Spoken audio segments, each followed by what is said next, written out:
Class 5 Hindi chapter 4 सोच अपनी अपनी प्रश्न उत्तर विकास हिंदी वर्कबुक स्टैंडर्ड 5 सोच अपनी अपनी। तो यहाँ पर एक चित्र दे रखा है, उसके आधार पर आपको प्रश्न के उत्तर देने हैं। तो यह प्रकृति की गोद में बसे हुए एक गांव का दृश्य है। तो ये जो चित्र दे रखा है वो एक गांव का दृश्य है और सुबह का समय है, सूर्योदय हो चुका है। पक्षी दाना चुगने के लिए घोंसले से निकल पड़े हैं। चरवाहे भी अपनी गायें लेकर चराने के लिए निकल पड़े हैं। रास्ते के नज़दीक एक बगीचे का दृश्य है। ये जो बगीचा है और बगीचे में 3 बच्चे दिखाई दे रहे हैं, 2 लड़कियां हैं और एक लड़का है। 2 लड़कियां रंग बिरंगी तितलियों के पीछे दौड़ रही हैं और एक लड़का भी तितली के पीछे दौड़ रहा है। पर्वत, सूर्य, पर्वत, पशु पक्षी, घर, मंदिर, पेड़ आदि के कारण दृश्य बड़ा सुंदर लगता है। और इसी के आधार पर आपको नीचे प्रश्नों के उत्तर देने हैं। चित्र देखकर प्रश्नों के उत्तर लिखिए। पहला है सूरज निकलने पर पक्षी क्या कर रहे हैं। तो सूरज निकलने पर पक्षी है वो चुगने के लिए निकल पड़े हैं, दाना चुगने के लिए निकल पड़े हैं। चरवाहे क्या कर रहे हैं। तो चरवाहे अपनी गायें लेकर चराने जा रहे हैं। चित्र में नारियल के कितने पेड़ हैं। तो चित्र में आपको देखना है कि नारियल के कितने पेड़ हैं। तो नारियल के 2 पेड़ हैं। आगे प्रश्न है चित्र में कितने घर हैं। तो चित्र में हम घर को गिनते हैं तो 5 घर दिखाई दे रहे हैं कि चित्र में 5 घर हैं। बच्चे बगीचे में क्या कर रहे हैं। तो बच्चे बगीचे में तितलियों के पीछे दौड़ रहे हैं। चरवाहे के हाथ में क्या है। तो चरवाहे के हाथ में लकड़ी है। पेज 26 चित्र के आधार पर कोष्टक में से उचित शब्द चुनकर रिक्त स्थानों की पूर्ति कीजिए। यहाँ पे जो कोष्टक में दे रखे हैं और 26 पेज पर जो चित्र है उसके आधार पर आपको यहाँ पे रिक्त स्थान की पूर्ति करनी है। 5, 7 पीछे और 2 दे रखा है कि आकाश में पक्षी उड़ रहे हैं। तो कितने पक्षी उड़ रहे हैं। तो 7 पक्षी उड़ रहे हैं। चित्र में घर दिखाई दे रहे हैं। तो कितने घर दिखाई दे रहे हैं। तो 5 घर दिखाई दे रहे हैं। नारियल के पेड़ है। तो कितने पेड़ है। तो 2 पेड़ हैं। नारियल के पेड़ घर के पीछे हैं कि आगे हैं। तो पीछे हैं। तो आकाश में 7 पक्षी उड़ रहे हैं। चित्र में 5 घर दिखाई दे रहे हैं। नारियल के 2 पेड़ हैं। नारियल के पेड़ घर के पीछे हैं। सोचकर लिखिए। तो यहाँ पे सोचकर आपको लिखना है। पहला प्रश्न है कि चरवाहे क्या सोचते होंगे। कि चरवाहे इस प्रकार सोचते होंगे। पहला कि गाय चराने कहाँ जाएंगे, नदी की ओर या जंगल की ओर। कि चरवाहे सोचते होंगे कि गाय चराने हम कहाँ जाएं, नदी की तरफ जाएं या जंगल की तरफ जाएं। गायों को ज़्यादा घास कहाँ मिलेगी, नदी की तरफ मिलेगी या जंगल की तरफ मिलेगी। दोपहर की रोटी कहाँ खाएंगे। दोपहर जब हो जाएगी तो हम रोटी कहाँ पर बैठकर खाएंगे और शाम को कब घर हम लौटेंगे। ये चरवाहे सोचते होंगे। सूरज निकलने पर क्या क्या होता है। तो सूरज निकलने पर चिड़िया है वो चहचहाती हैं। पक्षी दाना चुगने निकल पड़ते हैं। चरवाहे गाय चराने निकल पड़ते हैं। किसान अपने खेत में काम करने के लिए जाते हैं। सभी फूल हैं वो खिल जाते हैं। पूरा संसार चेतना से भर जाता है। जब सूरज निकलता है तो ये सब कुछ होता है। तीसरा प्रश्न है कि तुम बगीचे में होते तो क्या करते। तो मैं बगीचे में होता तो रंग बिरंगे फूलों को जी भरकर देखता, फूलों की सुंदरता देखता, झूले पर झूलता, रंग बिरंगी तितलियाँ देखकर प्रसन्न होता। तीसरा प्रश्न है कि टोपी वाला और बंदर कहानी के आधार पर सही विधान के सामने राइट और गलत विधान के सामने क्रॉस का चिन्ह कीजिए। टोपी वाला और बंदर की कहानी के आधार पर आपको यहाँ पे लिखना है। पहला है व्यापारी कपड़े ले जा रहा है। तो व्यापारी कपड़े नहीं ले जा रहा था, वो टोपी ले जा रहा था। ये गलत विधान है। व्यापारी टोकरी पेड़ के नीचे रखता है। तो हाँ वो राइट है। पेड़ के ऊपर बंदर हैं। तो हाँ राइट है। बंदरों ने कपड़े ले लिए तो बंदरों ने टोपियाँ ले ली थी, इसलिए ये गलत है। व्यापारी ने अपनी टोपी उतार कर नीचे फेंक दी। तो हाँ राइट है। आगे प्रश्न है कि बंदरों ने व्यापारी की नकल कर अपनी टोपियाँ फेंक दी। तो हाँ राइट है। और व्यापारी ने टोपियाँ इकट्ठी कर ली। तो वो राइट है। जिस क्रिया से प्रकृति को फायदा होता है उसके सामने राइट का, और जिस क्रिया से प्रकृति को नुकसान होता है उसके सामने क्रॉस का चिन्ह कीजिए।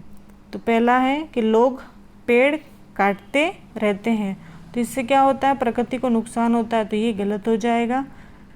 आशा पानी से खिलवाड़ करती रहती है, तो इस तरह से भी प्रकृति को नुकसान होगा, इसलिए ये भी गलत हो जाएगा।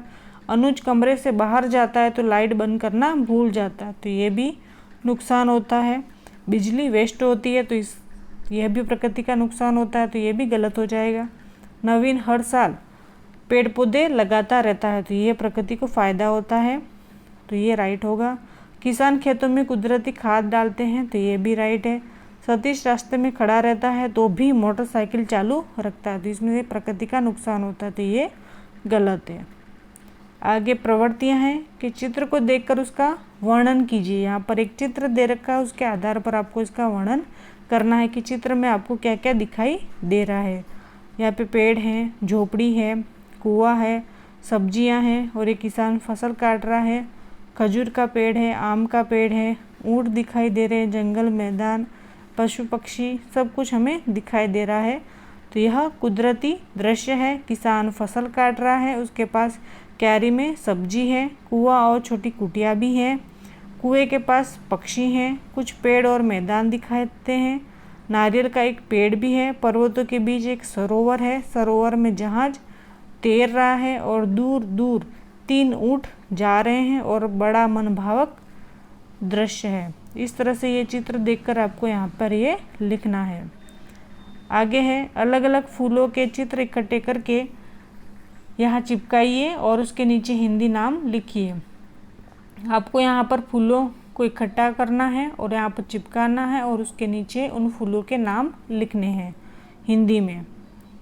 आगे है तीसरा प्रश्न कि चित्र के आधार पर नीचे 5 वाक्य लिखिए। यहाँ पर एक चित्र दे रखा है जो गार्डन का है, एक लड़का है, एक लड़की है, फिसल पट्टी है, तो उसके आधार पर आपको यहाँ पे नीचे लिखना है 4-5 लाइनें कि चित्र में पेड़ और पौधे दिख रहे हैं, हरी घास भी है, दूर दूर 3 पहाड़ खड़े हैं, ऊपर खुला आकाश दिख रहा है, एक फिसलन पट्टी है और फिसलन पट्टी की दूसरी तरफ सीढ़ी है। फिसलन पट्टी के ऊपर में एक लड़की फिसल रही है और फिसल पट्टी के पास एक लड़का खड़ा है और दोनों भाई बहन खुश हैं। ये लड़की लिखा हुआ है यहाँ पे। टोपी वाला और बंदर कहानी लिखिए। आपको टोपी वाला और बंदर की कहानी है वो यहाँ पे इस पेज में लिखनी है। यहाँ एक टोकरी और एक टोपी का चित्र बनाइए। यहाँ पर एक टोकरी और एक टोपी का चित्र बनाना है। यहाँ पे नीचे मैंने टोपी वाले की एक स्टोरी यहाँ पे लिखी हुई है। एक टोपी वाला था, वह अपने गांव से दूसरे गांव में हर रोज टोपी बेचने के लिए जाता था। दूसरे गांव में पहुंचने के लिए उसे एक जंगल को पार करना होता था। उस जंगल में बहुत सारे बंदर रहते थे।